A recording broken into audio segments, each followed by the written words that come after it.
O labirinto da felicidade, a ditadura da alegria e o medo do vazio. Você já sentiu o peso do silêncio de um domingo à tarde? É um silêncio diferente de todos os outros. Não é o silêncio da paz, mas o silêncio da cobrança. Você olha para a luz que entra pela janela, vê a poeira flutuando no ar e, de repente, é atingido por uma melancolia que não tem nome. Tudo está teoricamente bem. Você tem um teto, tem comida, tem saúde, mas existe um buraco. Um vazio que parece gritar que você deveria estar fazendo algo incrível, algo significativo, algo que justificasse a sua existência naquele exato segundo. A gente vive numa era onde o tédio virou um pecado capital. Se você não está produzindo, você está consumindo. E se não está consumindo, você está sentindo. E sentir, hoje em dia, dá medo. Porque o que a gente sente quando para por 5 minutos não é a felicidade radiante das propagandas de margarina. É a estranheza de ser humano. É a percepção de que o tempo está passando e a gente continua esperando por um grande momento que nunca chega. Aí vem o movimento reflexo. Você pega o celular. A luz azul ilumina o seu rosto no escuro da sala. E o que você vê? Um desfile de vidas perfeitas. Gente que parece ter acordado com um propósito inabalável. Gente que sorri para a câmera como se tivesse resolvido o enigma da esfinge. E a sua melancolia, que era só uma estranheza existencial, vira culpa. Você se sente um desertor na guerra da felicidade. Por que eu não sou assim? Porque eles sabem que eu não sei. Vamos falar a verdade, sem filtros. A felicidade virou o maior negócio do século XXI. E como todo negócio, ele precisa que você continue comprando. Mas como você vende algo para alguém que já está satisfeito? Você não vende. Então o primeiro passo da indústria da felicidade é te convencer de que você está quebrado. Que a sua vida comum, com seus dias cinzas e suas tristezas pequenas, é uma patologia que precisa de cura. A gente criou uma ditadura da alegria. Uma tirania do good vibes only. Se você entra num escritório, numa festa ou numa rede social e diz que está apenas ok, as pessoas te olham como se você estivesse infectado. O que houve? Está deprimido? Precisa de ajuda? Não, cara. Eu só estou existindo. Mas a existência pura e simples não dá lucro. O que dá lucro é a busca frenética por um estado de euforia permanente que a biologia humana sequer foi projetada para sustentar. Parabéns! Você caiu na armadilha. Você comprou o curso de Mindfulness para conseguir aguentar um emprego que você odeia. Você comprou o suplemento que promete te deixar focado e feliz. Você fez a viagem de R$10.000 para tirar a foto que prova para pessoas que você nem gosta que você está vivendo a sua melhor vida. E quando o avião pousa de volta na realidade, o vazio está lá, te esperando no portão de desembarque. E ele está maior. Porque agora, ele vem acompanhado da fatura do cartão de crédito. A natureza é irônica. Ela não nos projetou para sermos felizes. Ela nos projetou para sobrevivermos. E para sobreviver, você precisa estar sempre querendo mais. A dopamina não é o hormônio do prazer. É o hormônio da antecipação. É a promessa de que ali na frente vai ser melhor. É o que fazia o homem das cavernas sair da toca para caçar, mesmo com medo. O problema é que o mundo moderno hackeou esse sistema. O algoritmo sabe exatamente qual cenoura colocar na frente do seu nariz. Pode ser um novo gadget, um novo corpo, né? Um novo status social. Você corre, alcança a cenoura, mastiga, e o prazer dura 3 segundos. Logo em seguida, o sistema reseta. A cenoura sumiu e agora você precisa de uma maior. A gente chama isso de esteira hedônica. Você corre cada vez mais rápido, sobe o nível de consumo, sobe o nível de expectativa, mas continua no mesmo lugar emocional. A felicidade, nesse modelo, é uma miragem. Ela serve para te manter em movimento, servindo ao sistema produtivo, mas ela nunca se deixa capturar. Se você fosse realmente feliz e satisfeito, você pararia de comprar. E se você parasse de comprar, o mundo como conhecemos colapsaria. A sua infelicidade é o combustível do progresso econômico. Segura essa. Às vezes a gente busca a felicidade como quem tenta voltar para casa depois de muito tempo. A gente tem uma lembrança vaga, talvez da infância, de um momento em que o tempo não importava. Um momento em que você estava sentado no chão, brincando com um pedaço de madeira. E o mundo era inteiro. Não existia o eu deveria estar fazendo outra coisa. Existia apenas o agora. A gente cresce e perde essa integridade. A gente se divide. Existe o eu que vive e o eu que observa e julga a própria vida. E esse observador é um carrasco. Ele compara o seu presente com um passado idealizado, ou com um futuro impossível. A gente gasta uma energia monumental tentando recuperar aquela sensação de plenitude da infância através de coisas de adulto. Mas objetos não carregam alma, e experiências compradas não preenchem o espaço de uma presença perdida. Você olha para as fotos antigas e sente saudade. Mas do que, exatamente? Daquela viagem, daquela festa? Ou da pessoa que você era, que ainda não sabia que precisava buscar a felicidade? A gente busca fora o que a gente só perdeu porque começou a olhar para fora. É o paradoxo mais triste da nossa jornada. É como se não bastasse a pressão para ser feliz, agora inventaram que você precisa ter um propósito. Encontre sua paixão, faça o que ama e nunca trabalhará um dia na vida. Hahaha. Isso é uma das maiores mentiras já contadas. Primeiro, porque transforma o amor em obrigação. Segundo, porque ignora que 90% das coisas que mantêm o mundo girando são chatas, repetitivas e cansativas. Se todo mundo fosse seguir sua paixão e ser influencer de viagens, quem ia recolher o lixo? Quem ia operar o sistema de esgoto? A busca pelo propósito virou uma nova forma de ansiedade. Se você não tem uma missão grandiosa que vai mudar o mundo, você se sente um figurante na própria história. Mas a verdade é que a maioria de nós vai ter uma vida comum. E não tem nada de errado nisso.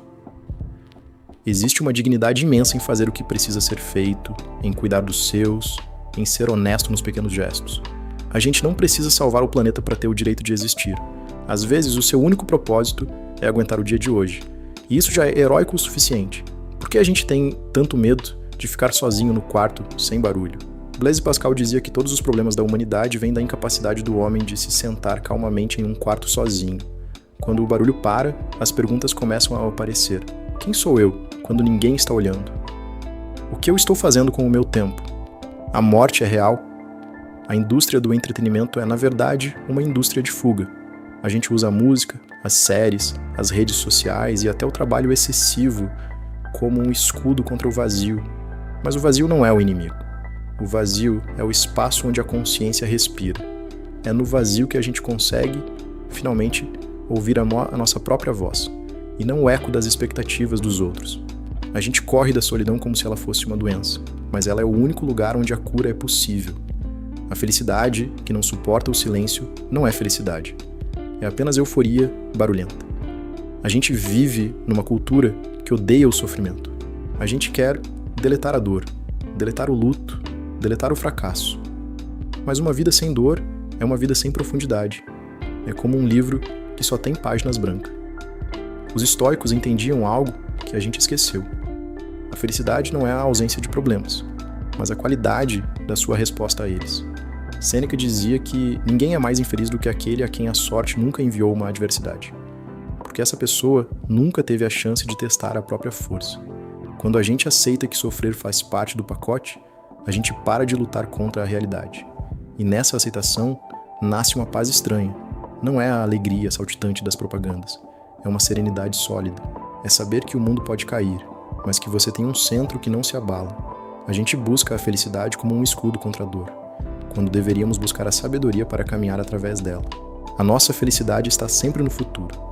Quando eu me formar, quando eu casar, quando eu tiver aquele salário, quando as crianças crescerem, a gente vive no quando e morre no agora. O problema do quando é que ele é um horizonte móvel. Você chega lá e o horizonte se afasta mais um pouco. A gente passa a vida inteira ensaiando para viver. A gente prepara o palco, ajusta as luzes, decora o roteiro, mas a cortina nunca sobe, porque a gente acha que ainda não está pronto. A verdade cruel é que não existe lá, só existe aqui. E o aqui é imperfeito, é bagunçado, é cheio de louça suja e boletos para pagar. Se você não consegue encontrar um lampejo de sentido no meio da bagunça, você não vai encontrar no topo da montanha, porque a montanha é só um lugar mais alto para você levar a sua insatisfação. Existe um conceito japonês chamado wabi-sabi. É a beleza das coisas imperfeitas, impermanentes e incompletas. É a rachadura na xícara de cerâmica que a torna única. É a marca do tempo na madeira. A gente busca uma felicidade de plástico, perfeita, sem riscos, sem falhas, mas a vida real é cheia de cicatrizes, e são as cicatrizes que dão textura à nossa história. A busca pela perfeição é uma forma de violência contra a própria vida. É tentar podar uma árvore até que ela pareça um cone perfeito, matando a sua essência no processo. Talvez a felicidade seja justamente desistir de ser perfeito. É aceitar que você vai falhar, que você vai ser incompreendido, que você vai envelhecer e que no fim você vai perder tudo. E mesmo assim, conseguir olhar para um pôr do sol ou sentir o cheiro da chuva e pensar: que bom que eu estou aqui para ver isso. A gente não quer ser feliz. A gente quer ser mais feliz que o vizinho. A nossa satisfação é relativa, não absoluta. Se você ganha 10 mil reais e todos os seus amigos ganham 5, você se sente um rei. Se você ganha 10 mil e todos os seus amigos ganham 20, você se sente um miserável. As redes sociais transformaram o mundo numa vitrine global de comparação constante. Você não está mais competindo com o seu vizinho de muro, você está competindo com o bilionário em Mônaco, com a modelo em Paris, com o gênio de 19 anos que criou uma startup. É uma luta perdida. Sempre vai existir alguém mais jovem, mais rico, mais bonito ou mais iluminado que você. A comparação é a ladra da alegria. Ela transforma o que você tem em lixo, só porque o outro tem algo diferente. A gente gasta a vida tentando construir uma fachada para os outros invejarem, enquanto a nossa casa interna está em ruínas. A gente foi ensinado a desprezar o ordinário. A rotina virou sinônimo de tédio, e o tédio virou sinônimo de morte. Mas a vida acontece no ordinário. Ela acontece no café da manhã silencioso, na caminhada até o trabalho, no abraço de boa noite. Se a sua felicidade depende de eventos extraordinários, viagens, conquistas, grandes festas, você vai ser infeliz na maior parte do tempo. Porque o extraordinário, por definição, é raro. A sabedoria consiste em reencantar o comum. É descobrir que existe um mistério profundo em simplesmente estar vivo. É tratar cada gesto cotidiano como um ritual. Quando você para de exigir que a vida seja um espetáculo constante, ela começa a te dar presentes pequenos que você não via antes. A paz de um livro lido, o gosto de uma fruta, a conversa sem pressa. A felicidade não é um grande evento. É uma coleção de momentos minúsculos que a gente costuma atropelar na pressa de chegar a lugar nenhum. Precisamos falar sobre como a nossa infelicidade é estrutural. A gente vive num sistema que precisa que você se sinta inadequado para continuar funcionando. Se você se sentisse pleno com o que tem, o consumo cairia. Se o consumo caísse, o PIB estagnaria. Se o PIB estagnasse, o sistema entraria em crise. A felicidade virou uma responsabilidade individual para mascarar falhas coletivas. Você está triste? Faça terapia, tome remédio, mude seu mindset. Ninguém pergunta se a sua tristeza não é uma reação natural a um mundo que te exige produtividade desumana, que destrói os laços comunitários e que transforma tudo em mercadoria. Às vezes, a sua depressão é apenas a sua alma dizendo que esse modo de vida é insuportável. A gente patologiza a resistência. Ser feliz num mundo profundamente doente não é necessariamente um sinal de saúde mental. Pode ser apenas um sinal de alienação bem-sucedida. A verdadeira felicidade, talvez, comece pela coragem de estar indignado. O Bhagavad Gita, um dos textos sagrados da Índia, diz algo revolucionário. Você tem o direito ao trabalho, mas não aos frutos do trabalho. A gente vive obcecado pelo resultado. A gente faz exercício para ter o corpo X. A gente estuda para ter o emprego Y. A gente ama para ser amado de volta. Tudo é uma transação. E quando o resultado não vem, ou não é o que a gente esperava, a gente se sente traído pela vida. A liberdade começa quando você desapega do resultado. Quando você faz o que faz porque é o certo a ser feito, porque expressa quem você é, e não porque você está tentando comprar uma fatia de felicidade futura. Quando você age sem a ansiedade da recompensa, a própria ação vira a recompensa. É o estado de flow. É quando o eu desaparece e sobra apenas a dança. Nada estraga mais a felicidade do que a ilusão de que as coisas vão durar para sempre. A gente se apega às pessoas, aos objetos e aos momentos como se pudesse congelá-los. Mas a vida é um fluxo constante de perdas. O memento mori, lembre-se de que você vai morrer, não é um pensamento mórbido, é um pensamento libertador. Quando você aceita que tudo o que você ama vai, um dia, desaparecer, cada momento ganha um brilho urgente. O café que você toma hoje é único. A conversa com seu pai pode ser a última. O sorriso do seu filho é um milagre passageiro. A felicidade não é o que sobra quando a morte é esquecida.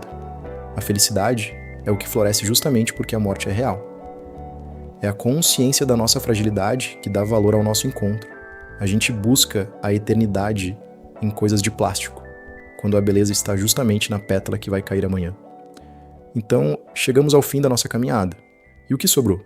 Não sobrou uma fórmula. Não sobrou um passo a passo. O que sobra é o mesmo silêncio do domingo à tarde que a gente encontrou lá no início. Mas talvez, agora, esse silêncio não pareça mais um inimigo. Talvez você possa olhar para o vazio e não sentir a necessidade imediata de preenchê-lo com uma notificação ou uma compra. Talvez você possa aceitar que a felicidade não é um estado de espírito, mas uma forma de atenção, é estar presente na própria vida, com toda a sua dor, sua confusão e sua beleza estranha. A busca acabou, porque não há nada para buscar. A felicidade não é algo que você encontra. É algo que você para de espantar com a sua ansiedade de ser outra pessoa, em outro lugar, em outro tempo. Fique aqui, respire, sinta o peso do seu corpo na cadeira, ouça os sons da rua. Perceba que, apesar de tudo, você ainda está aqui. E que estar aqui, agora, consciente dessa jornada maluca que é ser humano, talvez seja a única felicidade real que nos é permitida. E tudo bem. No fundo, a gente nunca precisou de mais do que isso.